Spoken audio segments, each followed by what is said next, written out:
Rentrons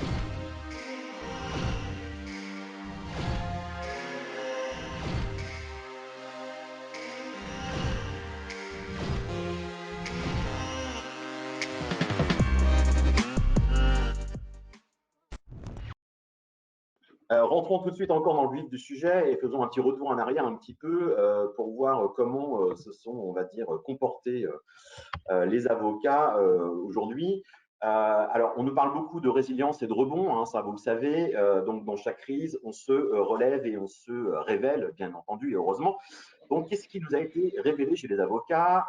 Qu'ils ont été soucieux et désireux de maintenir pleinement leur activité, mais qu'ils n'avaient pas tous anticipé l'intégration de solutions numériques et digitales dans les échanges clients et en interne. Alors, quels sont les révélateurs du contexte après quelques mois versus le numérique et le digital, et notamment la sécurité informatique? Le premier révélateur a tout d'abord été la résistance au changement, hein, qui a volé en éclats. Donc, il y a eu une nécessité de s'adapter rapidement et d'intégrer des solutions concrètes répondant à une problématique opérationnelle, organisationnelle, relationnelle, avec un ROI presque immédiat. On a vu donc une accélération des outils collaboratifs qui ont permis de faire entrer peut-être aussi massivement peut-être des attaques malveillantes, le déploiement du cloud, le renforcement de mesures de sécurité sur les solutions à distance, notamment pour préserver la confidentialité des données et au secret professionnel. Donc aujourd'hui, et on a mené avec le groupe CPO, on est en train de mener une étude sur l'ensemble des avocats français, belges et luxembourgeois, et notamment leur rapport par rapport au numérique, au digital et à la sécurité. Et aujourd'hui, on voit bien que tous les cabinets n'ont pas su anticiper tout simplement les modalités techniques de mise en place de solutions numériques, comme la fourniture d'un ordinateur portable à chaque collaborateur ou membre du personnel du cabinet, d'un accès à distance aux bases de données sécurisées et de solutions collaboratives et de visio. Donc, quand certains avaient entrepris une démarche réfléchie de digitalisation itérative pré-Covid, d'autres ont entamé alors une démarche forcée de digitalisation post-Covid. Il y a donc eu des choix arbitraires à effectuer pour privilégier certains investissements au détriment d'autres. Les avocats ont donc priorisé ce qui leur semblait le plus adapté à leur contexte. Pour certains, optimiser le pilotage de l'activité, améliorer la performance des équipes ou renforcer la relation client. Les avocats se sont donc tournés très vite vers des valeurs refuges comme la visio, les solutions collaboratives et une utilisation plus soutenue des outils de communication. Clairement, les avocats ont dû s'adapter rapidement à un contexte pour maintenir l'activité. Donc, on était plus sur une sécurisation et une digitalisation subie plutôt que sur une démarche réfléchie et processée en interne. Alors, ce qui mène aujourd'hui une réflexion engagée sur un mode de digitalisation du cabinet plus structuré et pérenne que comme une solution palliative due à un contexte sanitaire. Mais c'est surtout une bonne occasion et un bon levier pour repenser durablement la cybersécurité au sein du cabinet d'avocats. Se pose alors la question d'un espace numérique d'entreprise, ce qu'on appelle la digital workplace, qui est un enjeu clé du succès de la digitalisation de l'entreprise. Le but, c'est quoi? C'est ce qu'on appelle en fait un espace numérique d'entreprise. C'est améliorer les process de l'entreprise pour une productivité accrue, c'est pouvoir collaborer à distance, c'est pouvoir communiquer les documents de référence, faire en sorte, entre guillemets, de réduire l'asymétrie de l'information. Et c'est notamment interconnecter les applications métiers entre elles, qui sont les étapes préliminaires qui permettraient au cabinet de digitaliser leur processus métier, en particulier les tâches les plus répétitives, tout en se prémunissant et en n'exposant pas les données du cabinet à des actes malveillants internes ou externes. Pour conclure sur cette introduction, comment donc se prémunir? Comment adopter les bonnes pratiques et surtout les gestes barrières, on en parle beaucoup en ce moment, mais les gestes barrières numériques à mettre en place pour faire attention, entre guillemets, à la santé de notre capital donné. Donc, quelles sont, entre guillemets, les solutions à privilégier? On va tout de suite commencer justement la présentation. Hop. Alors, hop, je partage mon support.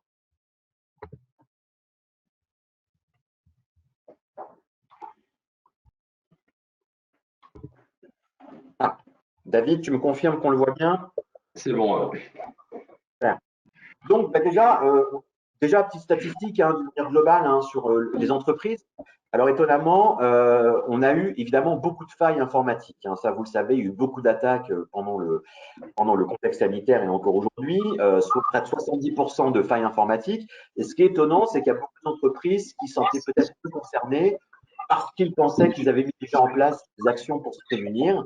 Et donc, 42% des entreprises pensaient être à un stade avancé. 56%, eux, considèrent qu'ils auraient dû faire davantage pour aider leurs clients au cœur de la crise. Concrètement, vous voyez ces chiffres. On a eu une explosion forcément de la visioconférence, que ce soit avec Zoom, Teams ou Google Hangout, pardon. Et concrètement, la dernière étude tend à montrer que finalement, contrairement peut-être à Zoom, qui n'intègre pas vraiment des outils process métier ou des outils collaboratifs avec des documents, je ne sais pas si c'est ton micro, David, qui est ouvert.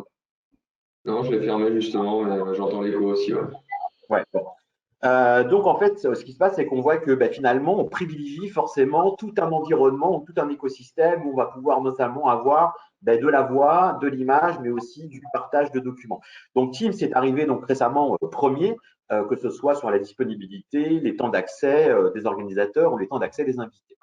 Concrètement, aujourd'hui, on est sur un rythme de manière quotidienne à peu près, et ça c'est en octobre, vous imaginez bien depuis que ça s'est accéléré, on a un rythme aujourd'hui, aller entre 115 à 130 millions quand même d'utilisateurs quotidiens de Microsoft Teams aujourd'hui sur des outils collaboratifs ou la gestion de projet. Sur les entreprises, pareil, sur la part des dépenses IT, on va dire que les entreprises ont privilégié vraiment des investissements sur le SaaS parce qu'ils se sont aperçus qu'il pouvait y avoir une interconnexion et une interopérabilité avec d'autres solutions et notamment aussi avec des investissements massifs sur le cloud privé et public et notamment ce qu'on appelle des laptops et des desktops. Peut-être David, tu peux expliquer pour ceux qui suivent un peu la terminologie et la sémantique de ces mots-là. Laptop, desktop. Ouais. Donc, laptop, c'est pour les ordinateurs portables, desktop pour les ordinateurs fixes.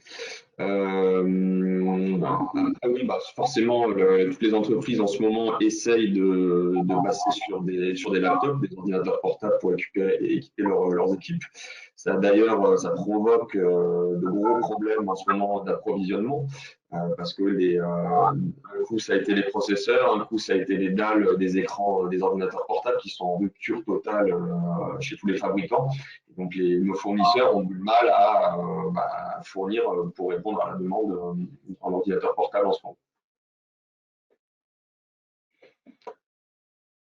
Je crois que ton micro est coupé de nouveau. Ah, attends, hop. Ouais, c'est bon. Je passe. On voit les slides, c'est bon? Ouais, c'est bon. Parfait. Pareil aussi au niveau des échanges, forcément les points d'entrée, ça tu vas en parler David aussi, les points d'entrée par rapport à des menaces qui peuvent arriver de manière externe ou même interne, en fait aujourd'hui on privilégie massivement les mails, sauf que même si on privilégie massivement les mails, en fait on n'est pas sur des mails chiffrés, enfin, avec des mesures de sécurité de chiffrement de bout en bout, et notamment on le voit bien aujourd'hui sur la population des avocats par rapport à l'étude qu'on est en train de mener, on voit qu'on reste, même si ça a diminué, encore sur à peu près 45% quand même des avocats qui sont sur même s'ils prennent des noms de domaine, ils sont sur des messageries Yahoo, Wanadoo, La Poste ou Gmail, qui sont vraiment des points d'entrée pour des attaques de hameçonnage ou autres. Les messageries instantanées aussi, même s'il y a des chiffrements qui sont prévus assez sécurisés sur WhatsApp ou même peut-être aussi sur Telegram. La visioconférence, il y a une explosion forcément aujourd'hui, c'est rentré dans notre quotidien, la preuve en est aujourd'hui. Les espaces collaboratifs, on retrouve vraiment une forte montée donc des espaces numériques de travail où on va partager en fait l'ensemble des documents ou outils de l'entreprise. Concernant le bilan numérique, on avait mené avec le village justice justement au mois d'octobre un bilan numérique post-confinement sur le premier confinement. Et en fait, juste deux peut-être résultats, on voit finalement qu'il y a une augmentation de l'utilisation du cloud par rapport à 2019 pour les avocats, alors de 7 points, ce qui n'est pas non plus énorme. Par contre, ce qu'on voit, c'est qu'il y a une méconnaissance encore sur le sujet, trop peu d'informations, trop peu de formation de la part des avocats sur ce sujet. Et on voit qu'aujourd'hui, majoritairement, étonnamment, on était, bah si, il y a une diminution, on était à 42% d'avocats qui avaient une méconnaissance du sujet en 2019. Aujourd'hui, on est à quand même 28% des avocats qui ont qui ont entrepris une connaissance là-dessus. Sur le chiffrement des données, je vous en parlais tout à l'heure, alors là, c'est rédhibitoire, c'est même catastrophique quand vous regardez, même si on fait le distinguo par typologie de taille de cabinet, peu importe le nombre de tailles de cabinet, et surtout chez les avocats individuels, bah, vous pouvez voir qu'aujourd'hui, sur les avocats qui sont de structure individuelle, à plus de 70%, ils n'ont aucune connaissance ou très peu de connaissances sur le sujet aujourd'hui du sujet sur le chiffrement des données. Et puis forcément, plus on a un cabinet structuré et plus on a un cabinet dimensionné, bah, plus on va être vigilant parce qu'on a du personnel et des collaborateurs. Sur le télétravail, en fait, il y a pas mal de mesures qui sont mises en place. Hein. Je vous montre, nous, par exemple, c'est vrai que dans notre groupe, forcément, on veille à faire des livres blancs, à faire de la méthodo, on apporte un cadre de travail à nos collaborateurs.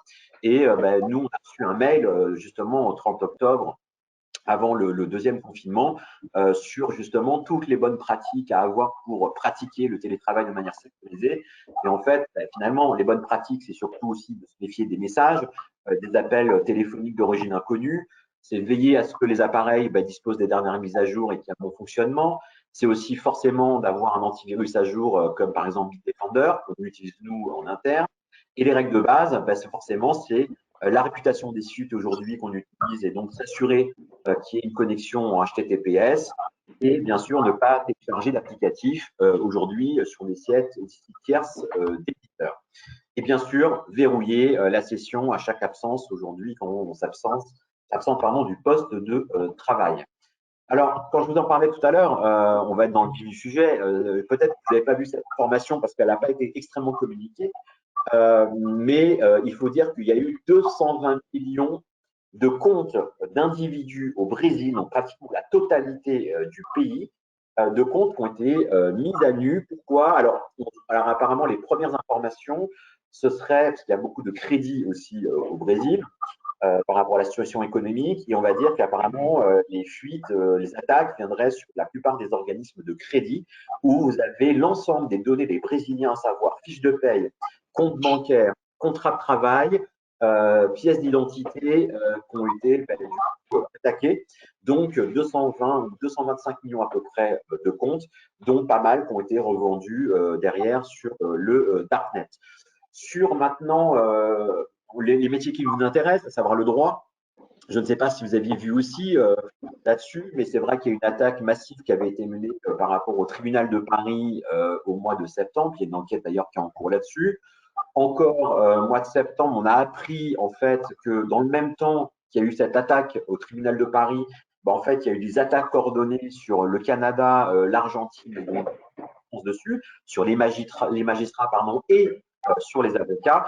Et donc, avec des messageries professionnelles, avec du hameçonnage, et en fait, les gens se faisaient passer soit pour des instances ordinales, soit pour des assureurs et des institutionnels, soit se faisaient passer pour d'autres cabinets d'avocats dans un dossier en cours pour pouvoir prendre les données. Récemment, oui, on a appris aussi, forcément, il y a un an, que les avocats, bien sûr, sont les cibles principales aujourd'hui d'attaque. Pourquoi? Vous le savez très bien, deux raisons principales. La première, c'est que vous hébergez des données sensibles et ultra confidentielles avec des données financières, contractuelles, réglementaires, etc. Donc, forcément, aujourd'hui, c'est des données importantes parce que vous avez pas mal d'entreprises que vous gérez aussi. Mais surtout, pourquoi forcément vous êtes principalement la cible d'attaque? Tout simplement parce qu'ils savent qu'à peu près entre 10 à 15%, il reste aujourd'hui 80 à 85% des avocats qui n'ont pas entrepris une marche en interne pour se prémunir et faire en sorte de mettre des barrières avec des bonnes pratiques et des outils qui vont bien aussi. Et enfin, récemment aussi, on a appris en septembre qu'avant l'été, il y a eu une grosse entreprise du bâtiment qui s'appelle le groupe Gross qui a été attaqué, mais surtout un cabinet que vous connaissez qui s'appelle le cabinet d'avocats, donc Cornet Vincent Sigurel, et donc qui ont eu une attaque justement sur du hameçonnage. Je vais laisser la main à David. N'hésitez pas, bien sûr, à laisser vos questions. Nous répondrons à vos questions donc 5 minutes avant la webconférence. David, je vais te laisser la main et du coup te désigner comme organisateur. Merci beaucoup, David.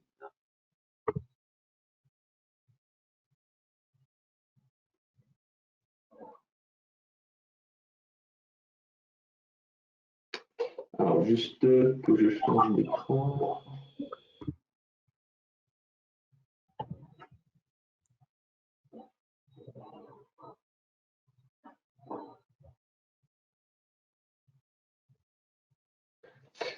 Ok, par rapport à tout ce qu'a dit Dan, je vais un peu revenir sur chaque point avec différentes informations qu'on a pu avoir dernièrement. Dan, c'est bon, tu vois bien le PowerPoint là?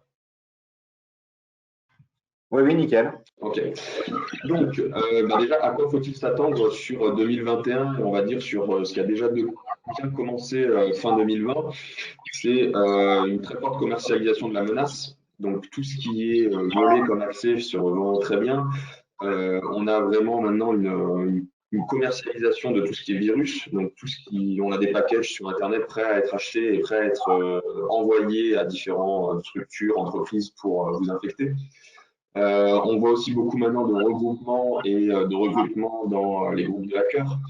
Il y a de la collaboration. Vous allez avoir un groupe d'attaquants qui va faire telle ou telle chose et un deuxième va prendre la suite pour, par exemple, envoyer des ransomware sur les entreprises. On est vraiment à un stade où on collabore et on recrute des personnes pour avoir un travail à ce niveau-là. La contextualisation de 2021 et de 2020 forcément amène aussi un impact. Tout ce qui est Covid, les produits informatiques en fin de vie, Windows 7, Office 2010, qui sont très présents dans les entreprises et qui amènent des failles de sécurité. Le télétravail, qui est un contexte important aussi, beaucoup de problèmes de sécurité. Les ransomware, qui sont de plus en plus sophistiqués, et le manque de ressources en cybersécurité, qui est aussi un frein à ces épidémies, à ces virus qu'on voit en ce moment, c'est qu'on manque énormément de ressources et de techniciens qualifiés en cybersécurité, notamment en France. Donc quelques chiffres sur l'année 2020. 57% des entreprises qui ont subi une attaque, au moins une attaque de cybersécurité, qui a vraiment augmenté en termes d'attaque, c'est le phishing et le phishing ciblé. Donc c'est ce qu'on disait, l'hameçonnage.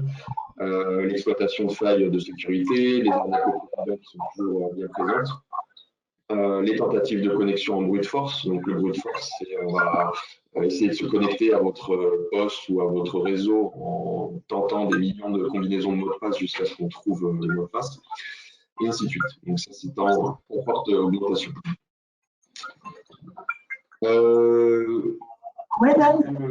Qu'est-ce que les attaquants font une fois qu'ils se sont introduits et qu'ils vous ont volé vos identifiants? Ce qui est en grande augmentation, c'est le vol de données.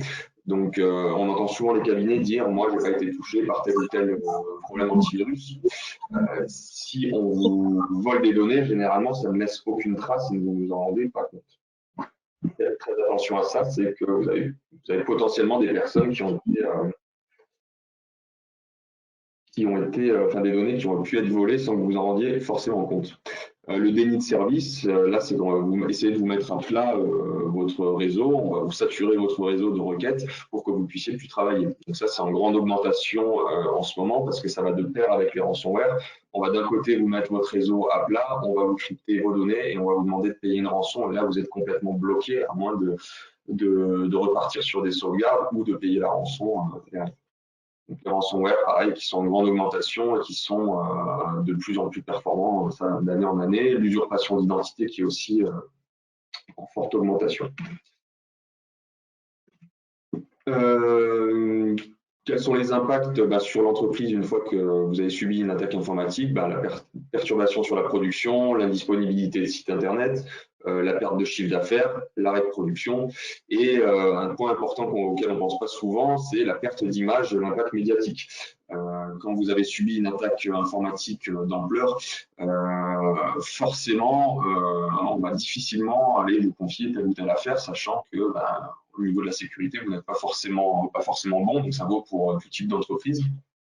Donc il ne faut pas sous-estimer la perte d'image qui est maintenant un enjeu aussi majeur. La cybersécurité, on en parle tout le temps, mais forcément l'image par rapport à ce facteur-là est importante. Un point sur lequel je voulais revenir, vu qu'on est en plein dedans, c'est les cyberattaques liées au coronavirus. Donc ça, il y a eu une explosion depuis mars 2020 sur les attaques de phishing notamment. Donc c'est des mails que vous recevez et qui utilisent le contexte du Covid pour tenter de vous soutirer des informations bancaires, vos informations, vos identifiants ou autres. Donc ça, c'est un éditeur de sécurité, il s'appelle Barracuda Network, qui a noté mars 2020 un bond de 667% sur les attaques ciblées liées au coronavirus. Ça, c'est un autre rapport de Bitdefender. En janvier, quand le coronavirus n'était pas trop répandu, donc on voyait des attaques mondiales, mais pas très ciblées, pas très importantes. En mars, rien que sur l'Europe, où on était touché de plein fouet par le Covid, donc là, on était ciblé, mais en force, par les hackers, avec des campagnes de phishing ou autres, et surtout dans les pays qui étaient en plein dans le confinement, l'Italie, la France à ce moment-là. Tout ça, c'était en mars 2020, mais c'est toujours pas fini. Maintenant, en plus de surfer sur le Covid, on surfe sur le vaccin.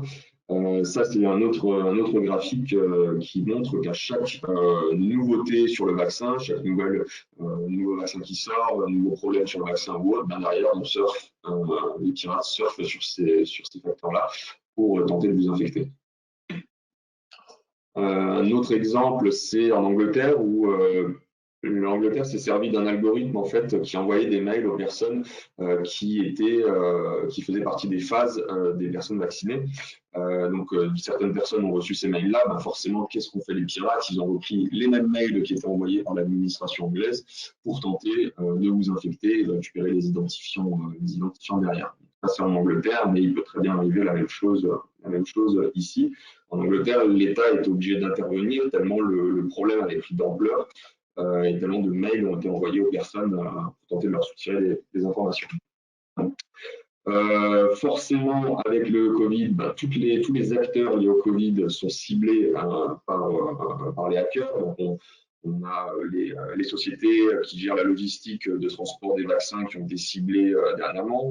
Les hôpitaux, on en a beaucoup entendu parler, notamment celui de Villefranche-sur-Saône qui est toujours complètement coupé au niveau du réseau suite à un ransomware. Donc tous les hôpitaux sont ciblés. Aux États-Unis, vous avez les livreurs d'Uber qui sont forcément très utilisés en ce moment, qui ont été ciblés par des attaques de phishing. En France, on a les laboratoires. Alors c'est dans la région nord où il y a 500 000 données médicales qui ont fuité suite à une attaque. Donc voilà, tous les acteurs forcément du Covid sont des cibles en ce moment privilégiés. Comme le disait Dan, donc il n'y a pas que les acteurs du médical ou autres en ce moment, les avocats et la justice et le droit en général ont été ciblés en septembre par un virus qui s'appelle Emotet, qui a sévi un peu partout dans le monde, mais qui s'est attaqué à chaque fois dans le monde sur des professions bien particulières. Et en France, c'était la magistrature et la justice. Donc, Emotet, je ne sais pas si vous avez été touché, mais en fait, comment fonctionnait ce virus? C'est un virus qui s'infiltrait sur votre poste, qui exfiltrait des données. Donc, c'est toutes les informations que vous stockez dans vos navigateurs Internet, donc les mots de passe, les identifiants, les données bancaires. Il exfiltrait aussi des emails. Donc, ces emails, qu'est-ce qu'il en faisait? Il en reconstruisait derrière, il reprenait vos fils de discussion, vos pièces jointes, et derrière, il utilisait vos contacts pour tenter de réinfecter d'autres personnes. Donc ce virus a très bien marché parce qu'il faisait ce qu'on appelle une usurpation d'identité. Alors il n'usurpe pas votre adresse mail, mais il usurpait le nom d'affichage qu'on voit dans les mails, dans Outlook. Et en fait, pour beaucoup de personnes, ils voyaient le mail arriver, le nom d'affichage leur semblait correct, et forcément, ils ouvraient le mail et la pièce jointe et ils s'infectaient. Donc c'était vraiment, il y a eu 2 mois de folie où ce virus-là a vraiment beaucoup sévi. Le premier conseil qu'on peut vous donner, faites très attention sur les mails. Le nom d'affichage, c'est une chose, l'adresse mail, c'en est une autre. Et Emotet, quand il circulait, c'était très souvent avec des adresses mail bidons ou des adresses mail inconnues. N'ouvrez pas les mails d'adresses mail que vous ne connaissez pas, même si le nom d'affichage que vous voyez dans Outlook vous semble connu. Un nom d'affichage, ça s'usurpe très facilement. Une adresse mail peut s'usurper aussi assez facilement. Le télétravail, donc dans le contexte actuel, a aussi amené sa part de problématiques. Donc, il y a des risques, il y a des opportunités avec le télétravail. Forcément, les employés ont gagné en flexibilité. On a gagné peut-être 3 ans sur la bascule des clients, que ce soit avocats ou autres, dans le cloud, parce que tout le monde s'est jeté dessus, forcément, parce que ça permet de pouvoir continuer à travailler même en cas de confinement. Vous pouvez travailler depuis n'importe quel appareil, de chez vous, de l'extérieur, du cabinet. Mais tout cela amène un risque. On augmente ce qu'on appelle la surface d'attaque. Au lieu de pouvoir n'attaquer que les données ou autres qui sont stockées dans un cabinet, là, on peut vous attaquer de partout parce que si vous êtes chez vous avec un Wi-Fi qui est mal sécurisé, par exemple, c'est une porte d'entrée. Si vous êtes dans un cybercafé, c'est une porte d'entrée. Peu importe où vous êtes une porte d'entrée. Donc, quelques exemples des risques à télétravailler, à basculer dans le cloud, c'est le passage dans le cloud sans sécuriser son réseau interne. C'est pas parce que vous êtes dans le cloud que le réseau interne n'a plus d'importance, et ça, on l'entend trop souvent. Je bascule mes données dans le cloud, donc je me soucie plus du tout des ordinateurs ou de mon réseau interne. Malheureusement, c'est une porte d'entrée, on le verra ensuite. Le transport des ordinateurs du bureau au domicile. Je pense que la semaine dernière, j'ai dû traiter 3 cas de PC qui ont disparu dans la nature ou qui ont été volés. Et forcément, les personnes se demandent ce qu'on va pouvoir faire de leurs données, de leurs identifiants ou autres. L'utilisation des données d'entreprise sur des postes personnels, ça amène un grand risque parce que les postes personnels, on ne sait pas qui les utilise, on ne sait pas s'ils sont protégés, on ne sait pas s'ils sont à jour, on ne sait pas ce qu'il y a sur ces postes personnels et donc c'est très difficile pour les services informatiques de voir ce qui a été fait dessus. Le travail à distance qui a été mis en place rapidement pour certaines entreprises mais pas de manière sécurisée et qui continue à être utilisé de manière non sécurisée. Donc, comme le disait Dan, dans certaines régions, on repart en confinement et donc on va repartir sur du télétravail. Si on ne s'est toujours pas équipé depuis, on va de nouveau mettre des systèmes qui ne sont pas forcément sécurisés en place. Et voilà, c'est une boucle en fait. Le Covid amène un contexte, on télétravaille, on transforme rapidement son système informatique, ses outils, ses usages. Très souvent, on fait l'impasse sur la sécurité et derrière, on expose son entreprise à une surface d'attaque qui est beaucoup plus grande et un risque beaucoup plus grand. Le passage en mode cloud se fait, comme je disais, pas forcément sans risque. On l'a bien vu aussi avec OVH la semaine dernière. C'est pas parce que vous êtes en data center que vos données sont forcément protégées. Il faut s'en assurer.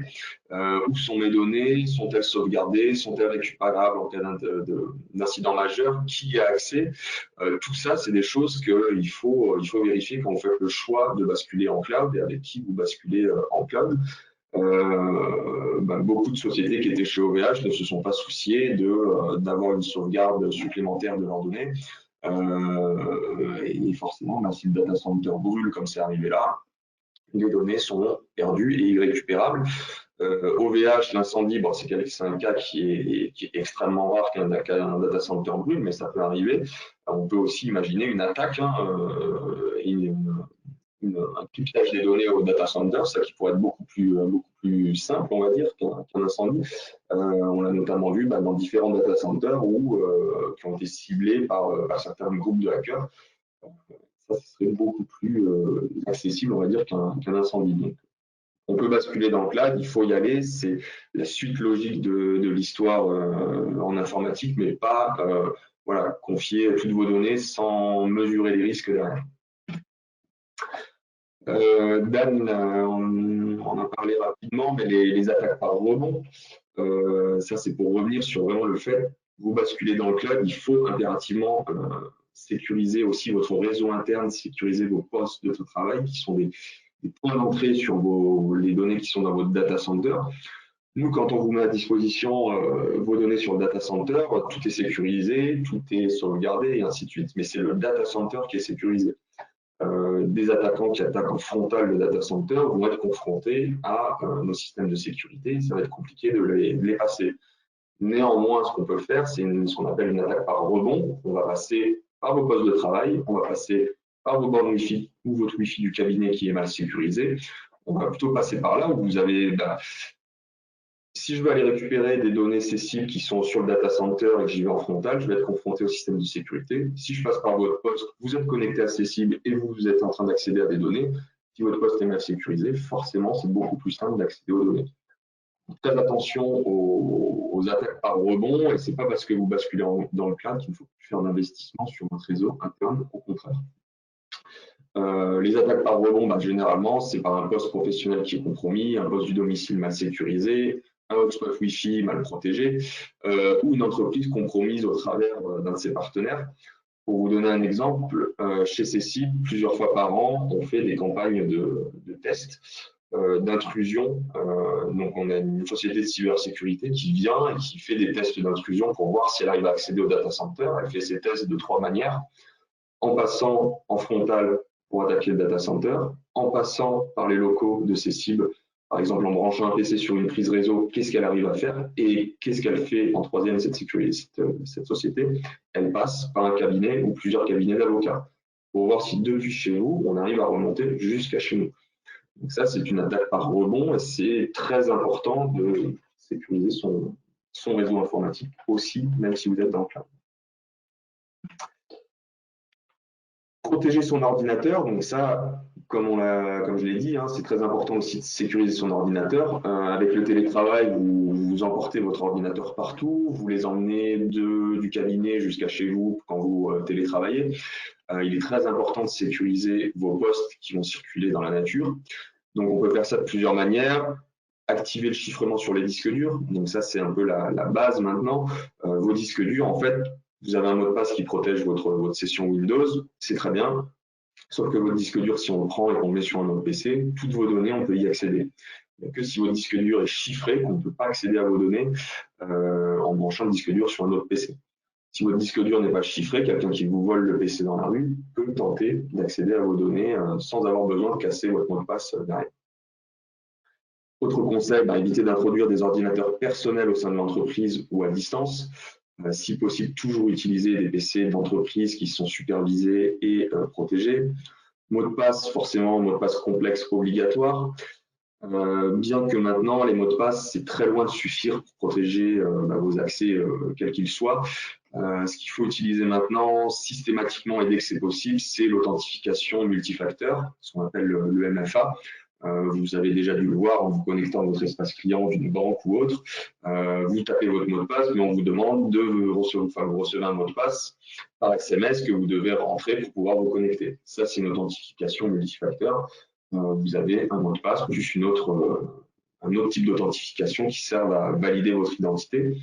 Sous Windows, on peut le faire aussi. Donc, vous avez par exemple un mot de passe à taper et une reconnaissance faciale à valider pour accéder à votre session.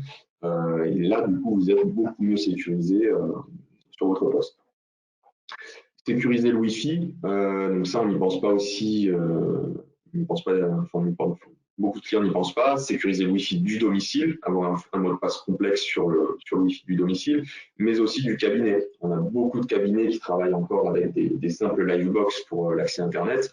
Une Livebox, ça peut se pirater très facilement. Donc, si vous avez le Wi-Fi de la Livebox qui est activé dans votre cabinet, il suffit de casser le mot de passe du Wi-Fi pour rentrer sur le réseau. Sensibiliser les utilisateurs, donc forcément, vu qu'on télétravaille et qu'on emporte son PC du travail au domicile ou qu'on travaille sur un ordinateur personnel, il est impératif de séparer les usages perso et professionnels. Créer une session Windows pour votre environnement professionnel auquel vos enfants n'auront pas accès, par exemple.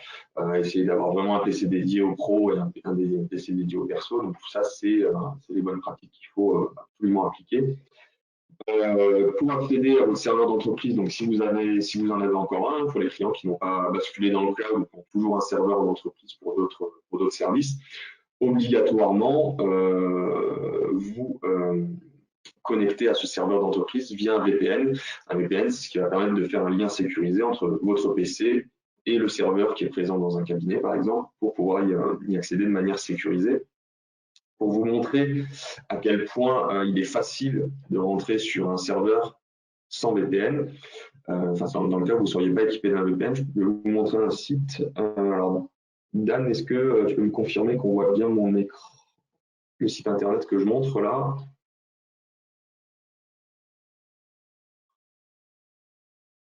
Dan? Oui, c'est bon. C'est bon, on le voit. OK. Donc ce site internet-là s'appelle Shodan. C'est un site internet qui va vous permettre, qui est utilisé par les experts en sécurité, mais aussi par les pirates forcément, qui va faire du scan en continu de tout ce qui est ouvert sur Internet. Les accès à des messageries distantes, les accès à des serveurs distants, les accès à votre frigo connecté, les accès à des webcams connectés. Tout ce qui est connecté à Internet, en fait, va être répertorié sur ce site-là quand il est mal sécurisé, forcément. Donc pour vous montrer un exemple, ici, je vais chercher tous les serveurs ou les postes qui sont exposés en bureau à distance sur Internet sans VPN. Donc voilà, j'ai juste à faire mon marché. Tous ces clients-là, enfin, toutes ces personnes-là, ces postes-là, ces serveurs-là sont exposés. Et du coup, j'ai déjà un pied dans l'entreprise sans avoir besoin de pirater ou quoi que ce soit. C'est juste parce que c'est mal configuré, mal sécurisé. J'ai juste à casser le mot de passe de cette session-là pour pouvoir rentrer à l'intérieur de l'ordinateur et du réseau. Un VPN va permettre de sécuriser ce flux-là et vous n'apparaîtrez pas sur ce site internet-là facilement. Dans les cabinets qui participent, qui étaient inscrits aujourd'hui à cette conférence, sachez qu'il y en a certains qui remontent dessus. Donc, je vous conseille de prendre contact avec votre prestataire informatique ou avec Cécile. Bon, nous, on sait que nos serveurs ne sont pas exposés comme ça, donc mais pour d'autres cabinets qui participent aujourd'hui, prenez contact avec votre prestataire pour être sûr que vous n'en faites pas partie. Pour vous donner un autre exemple, on peut aussi chercher, par exemple, les webcams qui sont exposées. Donc voilà, dès que vous avez une caméra de sécurité qui est connectée à Internet, là, voilà, on voit madame qui est en train de boire son café parce que la webcam est exposée sur Internet et mal sécurisée derrière. Donc voilà, tout ce qui est connecté à Internet maintenant peut être intercepté assez facilement si ce n'est pas sécurisé. Je reviens au PowerPoint, tout ce que je vous ai dit avant sur le chiffrement, les mots de passe complexes, tout ça, Windows inclut en plus tous les outils qu'il faut pour pouvoir le faire. Vous avez sur Windows un produit qui s'appelle BitLocker qui est intégré, qui sert à chiffrer un disque dur, et Windows Hello qui sert à faire de l'authentification multiple. Donc il n'y a pas besoin de payer de produits supplémentaires, tout est déjà intégré à Windows. Donc là, on a parlé des problèmes du cloud. Depuis une semaine, on subit aussi une attaque sur ce qu'on appelle les serveurs de messagerie on-premise. Donc on-premise, c'est tout ce qui est local, donc tout ce qui n'est pas hébergé en cloud, mais sur un serveur d'entreprise. Donc Microsoft a diffusé une grosse faille de sécurité sur les serveurs de messagerie Microsoft Exchange, qu'il a fallu boucher très rapidement. Donc cette faille de sécurité a permis à des groupes de hackers chinois d'infecter plus de 265 000 serveurs. Donc qu'est-ce qu'ils faisaient sur ces serveurs-là? Ils se connectaient, ils installaient ce qu'on appelle une backdoor. Donc, une backdoor, c'est une porte d'entrée dérobée que derrière ils vont pouvoir revendre.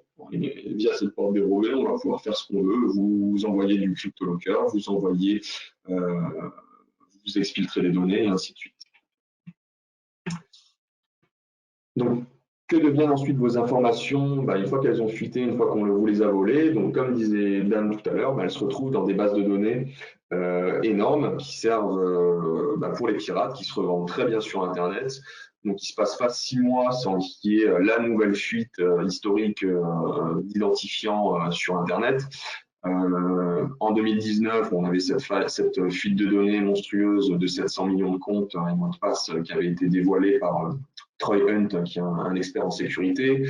Le mois dernier, une fuite encore plus historique de 3 milliards d'identifiants Gmail, Outlook ou Yahoo qui ont fuité sur Internet. Donc, tout ça, ça se retrouve dans des bases de données qui sont soit en libre accès, soit généralement qui se revendent. Et derrière, une fois qu'on a vos identifiants, on peut faire ce qu'on veut. Pour pouvoir se prémunir un peu de tout ça, on a des sites internet, heureusement, qui existent, qui sont intéressants à voir. Un des plus connus qui s'appelle HaveYouBeenPwned, en français, est-ce que je me suis fait avoir, qui va répertorier toutes ces bases de données qui ont fuité sur Internet. Vous allez pouvoir taper votre adresse mail à l'intérieur, il va vous dire si votre adresse a déjà fuité à un endroit ou à l'autre, et vous dire sur quel site ça a fuité. Ce site-là, on le fait à chaque fois qu'on fait une conférence de ce type-là, on fait un test avec les adresses mail des personnes inscrites. sur toutes les personnes inscrites aujourd'hui, il y en a la moitié qui se retrouvent avoir déjà fuité sur Internet. Donc, ça ne veut pas dire que vous vous êtes fait pirater, mais ça veut dire que sur un site Internet où vous êtes inscrit, avec votre adresse mail peut-être professionnelle et le même mot de passe que vous utilisez en milieu professionnel, ces données-là ont fuité. Donc, derrière, si je récupère vos identifiants, je peux me connecter peut-être à votre boîte mail professionnelle ou votre environnement professionnel. Donc, deuxième conseil qu'on peut vous donner, c'est toujours séparer tout ce qui est usage personnel du professionnel. Vous allez sur un forum ou autre, vous vous inscrivez avec votre adresse personnelle et pas avec votre adresse professionnelle, parce que si on vous prend vos identifiants, c'est les mêmes, ou vous ne changez pas votre mot de passe, derrière, on peut se reconnecter à votre environnement pro. On a aussi maintenant directement dans les navigateurs Internet, ça c'est Google Chrome par exemple, vous pouvez voir dans les paramètres de Google Chrome, tous vos mots de passe que vous préenregistrez dans Google Chrome, il va vous dire là où ils sont compromis et là où vos identifiants ont peut-être fuité ou se sont peut-être retrouvés dans la nature. Donc là, le conseil, si vous avez un site où vos données ont fuité, c'est surtout de changer le mot de passe, tout de suite. Donc, comme je disais, les informations, ça se revend très bien. C'est un commerce très lucratif pour les pirates. Donc, on a des plateformes sur le darknet comme celle-là où vous avez un cours carrément comme en bourse des identifiants volés. Donc, vous pouvez voir à droite combien se monnaie un numéro de sécurité sociale, combien se revend un passeport, des infos médicales et ainsi de suite. Tout ce que l'on peut vous récupérer se revend très bien. Le point très important sur lequel on insiste à chaque fois, mais sur lequel j'insiste encore plus aujourd'hui, ce qu'on voit le plus comme attaque en ce moment, comme le point d'entrée au maximum des attaques, il y a les failles de sécurité, mais ce n'est pas la majorité. Ce qu'on voit le plus, c'est le phishing. Donc le phishing, c'est on va vous envoyer un mail où on va vous demander de taper vos identifiants, vos informations bancaires ou autres. Et là, c'est un point d'entrée. On est rentré dans votre système. On a vos identifiants. On vous a fait télécharger une pièce jointe verrouillée. Et derrière, vous êtes bloqué. Ça, il y a des systèmes pour pouvoir bloquer ce type d'attaque-là, mais elles sont tellement sophistiquées maintenant que vraiment, c'est la sensibilisation de vos collaborateurs qui pourra permettre d'endiguer ce phénomène-là. Un utilisateur, c'est un maillon à part entière de votre système d'information. Quand il arrive chez vous, il doit être informé des enjeux de sécurité, des règles à respecter, des bons comportements adoptés en entreprise. Si forcément il est lâché dans la nature avec son ordinateur, il fait un peu ce qu'il veut. Un conseil, établissez une charte informatique où vous allez annoncer les règles de sécurité et de bonnes pratiques. Vous pouvez aussi, dans cette charte informatique, annoncer, si vous en avez, tous les systèmes de sécurité qui sont en place au sein du cabinet. C'est un effet fortement dissuasif quand vous dites que vous avez un système vous protégeant contre la fuite des données et que toutes les activités suspectes sont tracées. Forcément, quelqu'un va se poser 2 fois la question avant de sortir des données d'un cabinet, comme on peut le voir de temps en temps. Surtout, faites-vous conseiller aussi par vos prestataires informatiques ou des sociétés spécialisées en cybersécurité afin de savoir où sont vos failles et vos faiblesses. C'est des failles qui peuvent être sur le système informatique, mais qui peuvent être aussi sur votre organisation au sein du cabinet. Ne pas laisser rentrer n'importe quel prestataire et accéder au serveur. Ne pas divulguer le mot de passe administrateur du serveur à n'importe qui, ce genre de choses qu'on voit très régulièrement.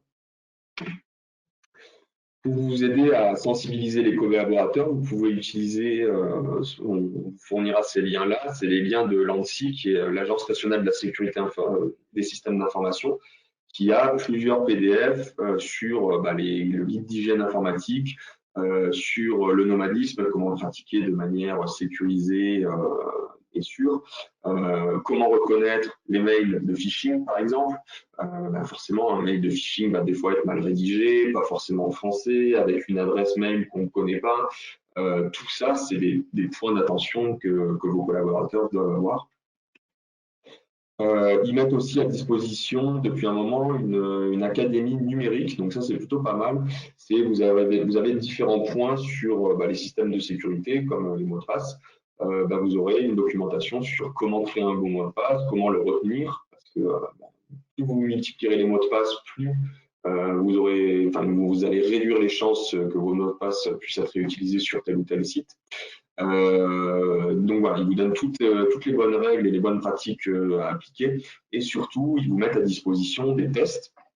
Et avec ces tests-là, vous allez pouvoir, via un QCM, répondre à différentes questions et jauger vos connaissances en termes de sécurité pour pouvoir agir derrière sur vos collaborateurs ou même sur vous-même, sur, par exemple, comment créer un bon mot de passe.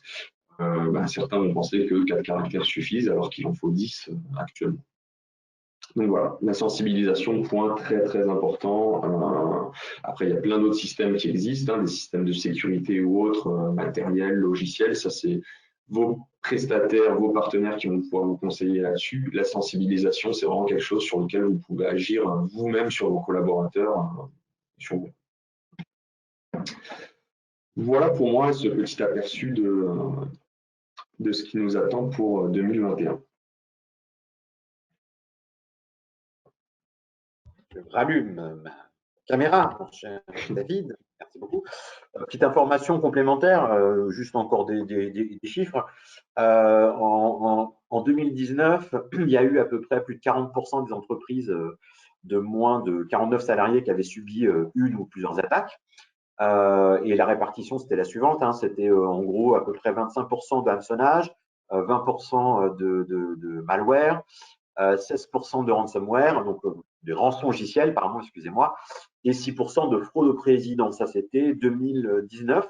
Et 2020, forcément, la tendance, elle s'est encore plus accélérée, puisqu'une étude de sécurité qui s'appelle Proofpoint, qui a démontré que 91% cette fois-ci des entreprises, on était à 41% en 2019, 91% en 2020, donc des entreprises cette fois ont été visées, mais surtout dans les 91%, et ça c'est des phénomènes qui s'accélèrent, 65% en fait l'ont été à plusieurs reprises. Donc forcément c'est un peu compliqué. Vivement de savoir pour 2021, parce que je pense que cette fois on sera peut-être à 100%. En tout cas, on avait une heure, on ne va pas refaire le monde et vous faire une conférence magistrale et théorique et scientifique sur la cybersécurité. Voilà, on est aussi un acteur industriel, donc forcément, notre métier, c'est d'accompagner les avocats dans leur quotidien sur la productivité, la mobilité, la sécurité, la relation client. Et donc, forcément, en fait, on parle de certaines choses, mais aussi on les met en place derrière pour que ces professions du droit puissent se prémunir.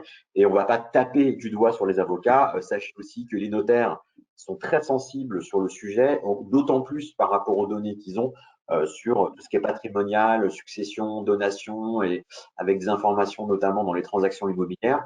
Donc voilà, donc c'est un sujet aussi sur lequel ils sont emparés. Il y a quelques attaques d'études qui a pu se passer, mais on en parle très très peu, forcément. Et juste pour finir, avant de prendre les questions, c'est simplement en termes d'image. C'est-à-dire que, en fait, si vous voulez, comment dire, ce qui est préjudiciable, c'est pas tant le fait de ne pas s'intéresser au sujet.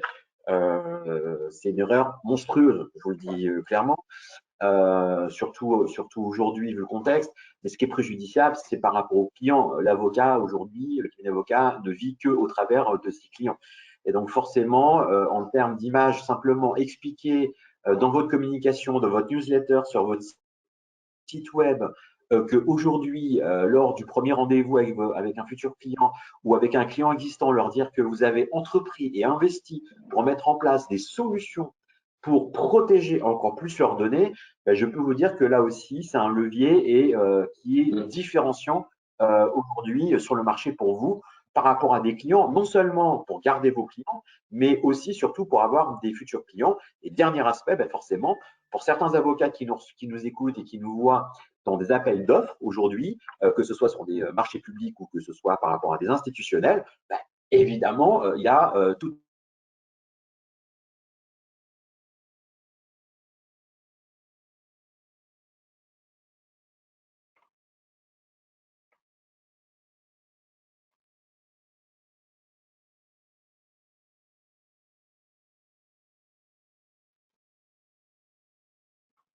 Alors, on a perdu Dan. Je ne sais pas si.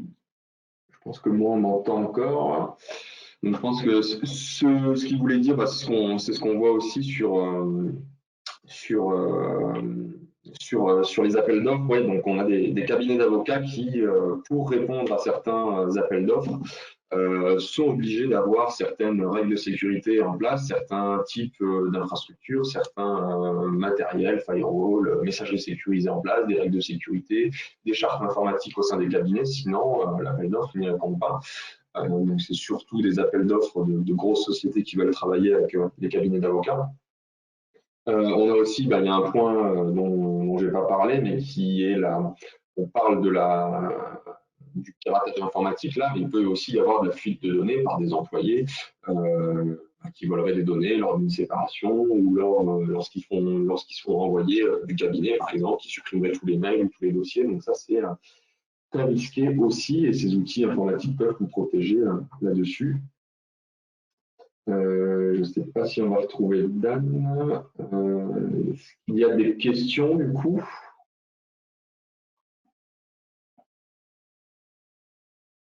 Élodie, je ne sais pas si tu es là et si on t'a posé des questions. Alors oui, je suis là. Tu m'entends, David? Voilà. Voilà, c'est bon, Dan est revenu. Je viens de me faire hacker, hein, je vous le dis tout de suite. Il m'a tout volé chez moi en attendant que la connexion ait été coupée. Bon. Donc, il y avait des questions. Ouais, j'ai remplacé ta partie, donc c'est bon. Et puis, ouais, j'ai été passé aux questions. Alors, qu'est-ce qu'on a dans les questions? Donc, j'ai été victime, je pense, recevais d'anciens emails avec des boîtes mail inconnues. J'en recevais plusieurs centaines par jour, c'était infernal. Effectivement, ça, c'est le virus Emotet qui a sévi en septembre. C'était exactement ce qu'il faisait, hein. Il réutilisait des mails pour paraître plus crédible. Mais c'est vrai que c'était vraiment très, très bien fait. Et, moi, ça m'impressionne toujours l'ingénierie qui est derrière. C'est vrai que là, c'était relativement bien fait. Et, c'est sûrement ce virus-là dont vous avez été victime. Après, ça ne veut pas dire que c'est vous qui l'avez forcément attrapé. Ça peut être un de vos destinataires qui l'a eu. Les mails que vous avez échangés avec ce destinataire ont été récupérés, reconstruits pour tenter, vous, de vous infecter. C'est l'un ou l'autre qui a eu le virus.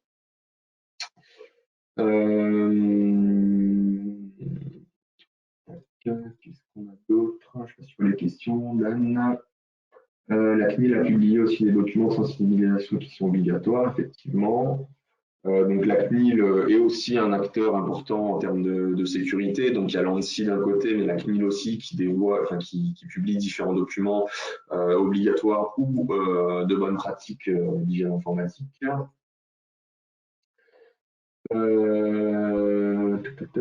Quels outils gratuits du CNB ou autres aident à la cybersécurité? Alors moi, j'ai pas connaissance d'outils sécurisés, pour la sécurité du CNB, à part forcément tout ce qui est lié à Ibaro, qui est un système sécurisé d'échange. Mais je ne sais pas si toi, Dan, t'en connais d'autres, le système de sécurité du CNB? Non. Non, hormis à partir en effet ce qu'ils proposent sur la nouvelle plateforme aussi, la V2 de Portal. Ok, il y avait une autre question par rapport au RGPD. Je ne retrouve plus.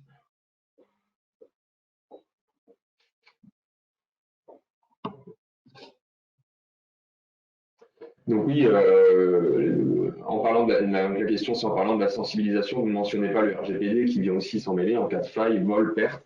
Il y a obligation d'en faire part. Oui, évidemment, s'il y a une fuite de données au sein d'un cabinet, par exemple, il y a obligation de le signaler à la CNIL par rapport à cette perte de données. Vous devez être aussi équipé de systèmes permettant de savoir ce qui a fuité de votre cabinet.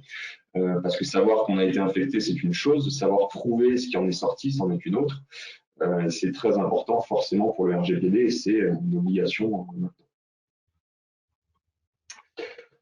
Quel système de conférence vidéo recommandez-vous? Alors nous, on est très orienté sur les produits Microsoft, donc on utilise Microsoft Teams, mais qui est plus qu'un outil de visioconférence, mais qui est un outil de visioconférence sécurisé et qui est lié à tous les autres outils d'Office 365, la messagerie sécurisée, le pack Office, et ainsi de suite. Donc nous, on utilise, en tout cas chez Cécile, on n'utilise que ça.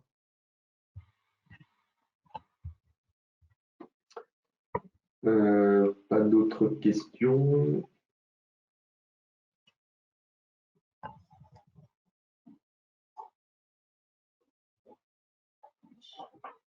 Bien, ben, sachant que ce qui est bien, c'est que nous, on est très carré. Hein, donc, ici, une dernière qui arrive, peut-être. Attends. Non. Non. Donc, il est 33. On avait commencé à 33. Voilà, donc on avait une heure, c'est une heure. Merci beaucoup de votre présence hein, et de votre participation. Alors bien sûr, hein, si vous voulez le support, n'hésitez pas à nous le demander. On va vous envoyer de toute façon automatiquement le replay de cette web conférence. Et donc aussi, si vous voulez le support, on se fera un plaisir de vous le faire circuler donc à tête reposée et à froid pour savoir quelles sont les actions que vous devez entreprendre au sein de votre cabinet. Merci beaucoup en tout cas à David Zell hein, de sa présence et de son expertise. Merci et merci à tous d'avoir participé. Très bon après-midi, très bon week-end pour certains, pour d'autres aussi, pour tout le monde quand même. Très bon week-end. Tu auras des choses à faire. Moi, je vais sécuriser mon appartement et puis tout ce qui est. Au revoir.